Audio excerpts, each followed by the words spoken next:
O que realmente faz de alguém uma lenda no futebol? É o que a pessoa faz com a bola nos pés, sabe? A glória de ganhar os maiores títulos? Ou será que é a visão de montar times, de descobrir e formar a próxima geração de craques? Pois é, essa é a grande questão, né? Normalmente, a história do futebol separa as coisas. Ou o cara foi um gênio jogando, ou foi uma mente brilhante comandando o time do banco. Pensa assim, ó. De um lado, tá o topo da montanha para quem joga, quer ser campeão do mundo. Do outro, o topo para quem treina, quer construir um legado, achar novos talentos. É muito, mas muito raro alguém chegar no cume dessas duas montanhas. Mas e se eu te disser que existiu um cara que foi os dois? Pois é, o nome dele é Dino Sani. E a história dele, bom, é a história de duas carreiras geniais numa pessoa só. Uma jornada que faz dele uma figura única no esporte. Bora entender isso. Primeiro, vamos voltar no tempo para entender o Dino-Sani jogador. E olha, ele não era só um bom jogador, não. Ele era um verdadeiro artista com a bola. Numa época em que o meio-campista ou marcava ou criava, o Sani fazia as duas coisas e com uma classe absurda. Sabe o tal do volante moderno que a gente tanto fala hoje? Ele já era isso, só que décadas antes. Ele roubava a bola com uma inteligência rara e, na sequência, já metia um passe que quebrava a defesa adversária. Era técnica e visão de jogo puras.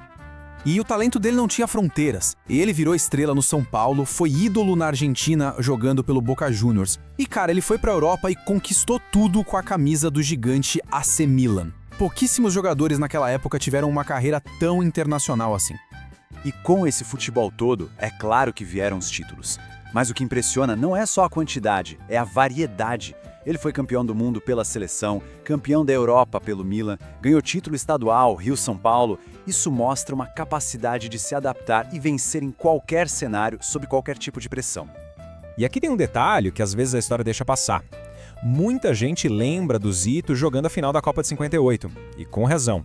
Mas quem começou aquela Copa como titular absoluto no meio-campo foi o Dino Sani. Uma lesão infeliz tirou ele da reta final, mas o papel dele na construção daquela campanha foi, sem dúvida, fundamental. A carreira dele como jogador estava ali, chegando ao fim. Mas a jornada dele no futebol?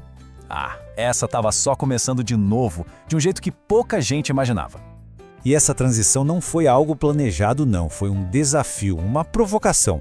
O lendário técnico Oswaldo Brandão olhou para o Sani e viu uma mente que entendia o jogo como ninguém. E aí, ele o desafiou a provar esse conhecimento do lado de fora do campo. Dino Sani, claro, aceitou. E ali nascia a segunda vida dele no futebol. Agora a gente entra no segundo ato dessa história. É aqui que o artista do campo se transforma num arquiteto de times. Se como jogador ele criava as jogadas, como técnico, cara, ele criava os jogadores.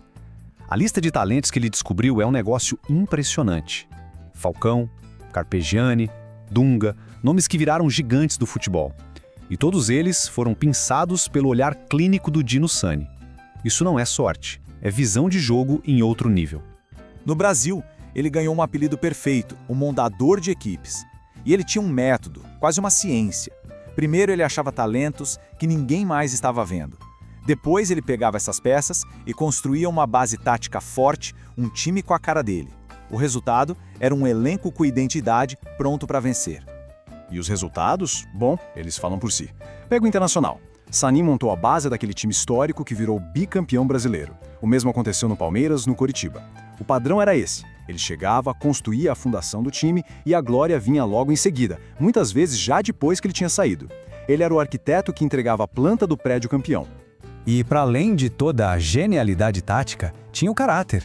Pensa só, ser convidado para treinar a seleção de 70, que viria a ser talvez a maior de todos os tempos, e recusar. Por quê?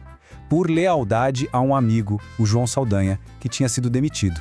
Isso diz tudo sobre os princípios dele, né?